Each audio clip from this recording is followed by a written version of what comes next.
क्या आप जानते हैं जिस भारत में आज संविधान का गर्व किया जाता है, उसी भारत में डॉक्टर अंबेडकर के खिलाफ वो बड़े नेता थे जिनकी एक चाल ने इस देश को सदियों पीछे धकेल दिया। असली गद्दारी जानिए आज भारत जिस संविधान पर गर्व करता है, जिसकी वजह से हर नागरिक को बराबरी का हक मिला, उस संविधान के निर्माता डॉक्टर भीमराव अंबेडकर ने उस वक्त वो लड़ाई लड़ी थी जब पूरा सिस्टम उनके खिलाफ था। आज हम उनके विचारों की बात करते हैं, लेकिन उस समय उनका विरोध करने वाले कौन थे? वही लोग जिन्होंने अंबेडकर के सपनों को कुचलने की पूरी कोशिश की। उन्होंने सिर्फ डॉक्टर अंबेडकर का नहीं बल्कि पूरे भारत के दलित, बहुजन, शोषित समाज का गला घोंटने का काम किया। लेकिन इस कहानी में सबसे बड़ी बात यह है, डॉक्टर अंबेडकर जैसा कोई नहीं था, ना है ना होगा। जिस देश में अंबेडकर ने संविधान लिखा, उसी देश में उन्हें अपमानित किया गया, मगर उन्होंने कभी हार नहीं मानी। उनकी ताकत थी ज्ञान, तर्क और इंसाफ। उनका हर कदम, हर फैसला इस देश के लिए था, लेकिन विरोधियों की चालें इस देश को तोड़ने के लिए थीं। आज हम उन चेहरों को सामने लाएंगे जो देश की असली प्रगति के दुश्मन थे, और हम दिखाएंगे कैसे डॉक्टर अंबेडकर अकेले पूरी व्यवस्था से लड़ते रहे। ये सिर्फ कहानी नहीं, ये सच्चाई है। डॉक्टर अंबेडकर के खिलाफ सबसे बड़ा और संगठित विरोध उस समय के बड़े नेताओं से ही आया था। नाम लेने में संकोच नहीं होना चाहिए। गांधी, नेहरू और पटेल जैसे नाम जो आज इतिहास में बड़े सम्मान से लिए जाते हैं, उन्होंने अंबेडकर की राह में सबसे ज्यादा रोड़े अटकाए। सबसे पहले बात करते हैं गांधी की। जब अंबेडकर ने दलितों के लिए अलग निर्वाचक मंडल की मांग की थी, तो गांधी ने पूना पैक्ट के जरिए उसे कुचल दिया। गांधी ने उपवास रखकर अंबेडकर पर दबाव बनाया ताकि दलितों को राजनीतिक शक्ति न मिले। सवाल यह है, अगर गांधी वाकई सबके हितैषी थे तो उन्होंने दलितों के अधिकारों पर सौदा क्यों किया? क्यों अंबेडकर की राजनीतिक आवाज को खत्म करने की कोशिश की गई? दूसरी तरफ नेहरू का रवैया भी कोई अलग नहीं था। जब अंबेडकर ने हिंदू कोड बिल लाकर महिलाओं को अधिकार देना चाहा, तो नेहरू सरकार ने उसे संसद में पास कराने से रोका। आखिर क्यों अंबेडकर के आधुनिक भारत बनाने के सपने को बार बार रोका गया? और पटेल, जिनके बारे में कहा जाता है कि वो भारत के लौह पुरुष थे, वो भी अंबेडकर से कई मुद्दों पर असहमत थे और खुलेआम उनकी आलोचना करते थे। ये वही लोग थे जिन्होंने पर्दे के पीछे अंबेडकर को नीचा दिखाने में कोई कसर नहीं छोड़ी। लेकिन अंबेडकर अकेले नहीं झुके। उनके पास न सत्ता थी, न भीड़, बस एक कलम थी, और वही कलम आज भारत की सबसे बड़ी ताकत बन गई। जिस संविधान पर भारत चलता है, उसकी बुनियाद अंबेडकर ने रखी थी। अगर उस वक्त गांधी, नेहरू, पटेल की राजनीति न होती तो आज भारत कहीं आगे होता। इतिहास के पन्नों में जो लिखा गया है वो अधूरी कहानी है। असली कहानी ये है कि अंबेडकर ने देश के लिए वो कुर्बानी दी जिसकी कल्पना भी कोई नहीं कर सकता। डॉक्टर अंबेडकर की असली ताकत उनकी शिक्षा थी। जिस समय भारत के करोड़ों लोग शिक्षा से वंचित थे, अंबेडकर ने अमेरिका और लंदन से डिग्रियां ली। यही बात उस दौर के ब्राह्मणवादी नेताओं को खटकती थी। वे जानते थे कि अगर अंबेडकर का विचार आगे बढ़ा तो वर्ण व्यवस्था खत्म हो जाएगी। यही कारण था कि संविधान सभा में भी अंबेडकर को बार बार अपमानित किया गया। लोग उनके कपड़ों पर टिप्पणी करते थे, उनके उच्चारण पर हंसते थे, लेकिन अंबेडकर ने हर अपमान को अपने आत्मसम्मान में बदल दिया। गांधी, नेहरू, पटेल ने मिलकर उन्हें राजनीतिक तौर पर अलग थलग करने की साजिश रची। जब अंबेडकर ने अलग दलित आंदोलन शुरू किया तो उसे देश विरोधी घोषित कर दिया गया। सवाल यह है, जो आदमी दलितों को बराबरी दिलाना चाहता था, उसे देश विरोधी क्यों कहा गया? असल में वो ब्राह्मणवादी ताकतें थीं जो चाहती थीं कि भारत हमेशा जातिवाद में डूबा रहे ताकि कुछ खास जातियों का वर्चस्व बना रहे। अंबेडकर का विरोध व्यक्तिगत नहीं था, वो पूरी व्यवस्था के खिलाफ थे। उन्होंने हिंदू धर्म की कुरीतियों पर हमला किया, इसलिए उन्हें हिंदू विरोधी कहा गया। लेकिन क्या सच्चाई को सामने लाना गुनाह है? अंबेडकर ने हमेशा कहा, मैं उस धर्म को नहीं मान सकता जो इंसानों में भेदभाव करे। यही वजह थी कि उन्होंने आखिर में बौद्ध धर्म अपनाया ताकि शोषित समाज को आत्मसम्मान मिल सके। उनकी ये यात्रा सिर्फ व्यक्तिगत नहीं थी, ये पूरे समाज की लड़ाई थी। डॉक्टर अंबेडकर का जीवन सिर्फ संघर्ष की कहानी नहीं थी, बल्कि ये कहानी थी उस आदमी की जिसने अकेले पूरी व्यवस्था से लड़ने की हिम्मत दिखाई। आप सोचिए, जिन लोगों ने भारत की आजादी की बातें की, वही लोग अंबेडकर की आजादी छीनने में लगे थे।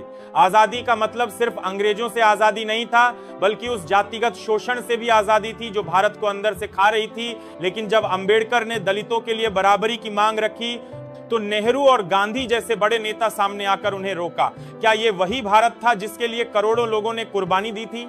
हिंदू कोड बिल इसका सबसे बड़ा उदाहरण है।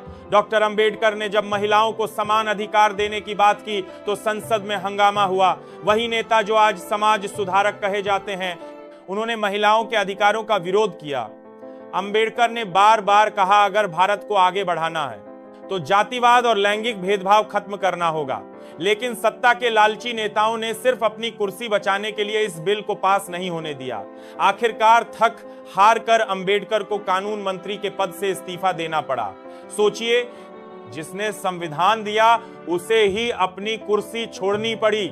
ये सिर्फ राजनीतिक धोखा नहीं था, ये इस देश की आत्मा के साथ धोखा था। डॉक्टर अंबेडकर के साथ सबसे बड़ा धोखा तब हुआ जब उन्होंने महिलाओं के अधिकारों के लिए हिंदू कोड बिल पेश किया। इस बिल का मकसद था महिलाओं को संपत्ति में बराबरी, विवाह में अधिकार और तलाक का हक देना। लेकिन यही वो जगह थी जहां उनके विरोधियों का असली चेहरा सामने आया। नेहरू सरकार ने बार बार उस बिल को रोका, संसद में चर्चा नहीं होने दी। आखिरकार डॉक्टर अंबेडकर ने इस साजिश को समझा और मंत्री पद से इस्तीफा दे दिया। सोचिए, जिस आदमी ने संविधान लिखा उसे अपने ही देश में महिलाओं के अधिकार दिलाने से रोका गया। नेहरू ने उस वक्त राष्ट्रहित का बहाना बनाया, लेकिन हकीकत यह थी कि ब्राह्मणवादी मानसिकता इस बदलाव से डर गई थी। अंबेडकर का सपना था एक ऐसा भारत जहां हर औरत को बराबरी का हक मिले, लेकिन सत्ता के भूखे इन नेताओं ने उस सपने को कुचल दिया। फिर भी डॉक्टर अंबेडकर झुके नहीं। उन्होंने कहा था, मैं जला दिया जाऊं तो मंजूर है, पर झुकूंगा नहीं। यही वजह है कि आज भी अगर भारत में महिलाओं को अधिकार मिलते हैं तो उसकी बुनियाद अंबेडकर की कलम से रखी गई थी। डॉक्टर अंबेडकर के जीवन का सबसे दर्दनाक अध्याय तब शुरू हुआ जब उन्होंने महसूस किया कि हिंदू धर्म में शूद्रों और दलितों के लिए कोई स्थान नहीं है। उन्होंने कहा था, मैं हिंदू के रूप में पैदा हुआ हूं, लेकिन हिंदू के रूप में मरूंगा नहीं। ये बयान सिर्फ शब्द नहीं थे, ये उस यातना की कहानी थी जो उन्होंने पूरी जिंदगी झेली थी। पूना पैक्ट से लेकर हिंदू कोड बिल तक हर जगह उनके खिलाफ साजिशें रची गईं। आखिरकार जब उन्हें लगा कि जातिवादी मानसिकता कभी नहीं बदलेगी, तो उन्होंने बौद्ध धर्म अपनाने का ऐतिहासिक फैसला लिया। यह सिर्फ धर्म परिवर्तन नहीं था, यह एक क्रांति थी। उन्होंने करोड़ों लोगों को संदेश दिया कि अगर इस समाज में सम्मान नहीं मिलता तो नया रास्ता बनाना पड़ेगा। लेकिन विरोधियों ने इसे भी तोड़ मरोड़ कर देशद्रोह बताया। असल में देशद्रोही वो थे जिन्होंने देश को जातिवाद के जहर में डुबो दिया। अंबेडकर का बौद्ध धर्म अपनाना उनकी सबसे बड़ी जीत थी, क्योंकि उन्होंने भय और गुलामी की जंजीरों को तोड़ा था। आज हम जो बराबरी की सांस लेते हैं वो अंबेडकर की इसी बगावत की वजह से मुमकिन हो पाया है। सोचिए, अगर डॉक्टर अंबेडकर इस देश में नहीं होते तो आज भारत का क्या हाल होता। जिस संविधान पर आज गर्व किया जाता है वो कभी बना ही नहीं होता। दलित, बहुजन, महिलाओं को शिक्षा, नौकरी, वोट देने का अधिकार शायद कभी नहीं मिलता।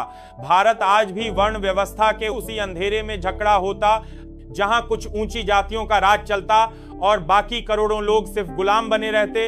अंबेडकर अकेले वो शख्स थे जिन्होंने उस अंधेरे में रोशनी की लौ जलाई। उन्होंने कहा था, शिक्षित बनो, संगठित रहो और संघर्ष करो। अगर अंबेडकर नहीं होते तो शायद आज भी हमारे समाज में छुआछूत खुलेआम चलता, दलितों का मंदिरों में प्रवेश रोक दिया जाता, महिलाएं बिना अधिकारों के जीने को मजबूर होती। अंबेडकर ने भारत को संविधान ही नहीं दिया, उन्होंने आत्मसम्मान का पाठ पढ़ाया।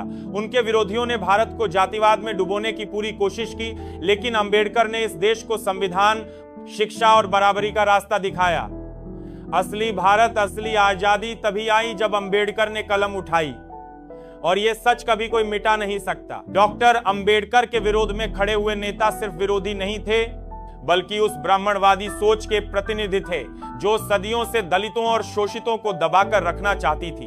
अंबेडकर की सबसे बड़ी ताकत यही थी कि उन्होंने उन चेहरों को बेनकाब किया जो ऊपर से देशभक्त दिखते थे लेकिन असल में जातिवाद के पोषक थे। अंबेडकर ने अकेले वो कर दिखाया जो करोड़ों लोगों का सपना था, बराबरी, न्याय और सम्मान। आज जिन नेताओं के नाम पर सड़कें और स्टैच्यू बनते हैं, असल में इतिहास उन्हें धोखेबाज के तौर पर याद रखेगा। अंबेडकर को कभी सत्ता नहीं मिली, लेकिन उन्होंने विचारों से सत्ता को हिला दिया। अगर आज आप बराबरी से जी रहे हैं तो उसकी वजह अंबेडकर हैं। अंबेडकर ने सिर्फ संविधान नहीं लिखा, उन्होंने भारत को इंसानियत सिखाई। अगर आपको लगता है कि डॉक्टर अंबेडकर के साथ इस देश में अन्याय हुआ, तो इस वीडियो को हर उस इंसान तक पहुंचाओ जो सच्चाई जानना चाहता है। आज भी अंबेडकर के विचार दबाए जा रहे हैं, लेकिन ये हमारी जिम्मेदारी है कि हम सच को आवाज दें। वीडियो को लाइक करें, शेयर करें और चैनल को सब्सक्राइब करें और कमेंट में अपनी राय जरूर लिखिए ताकि पूरी दुनिया जाने कि अंबेडकर का सपना अभी जिंदा है। अगली बार हम और गहरे सच लेकर आएंगे।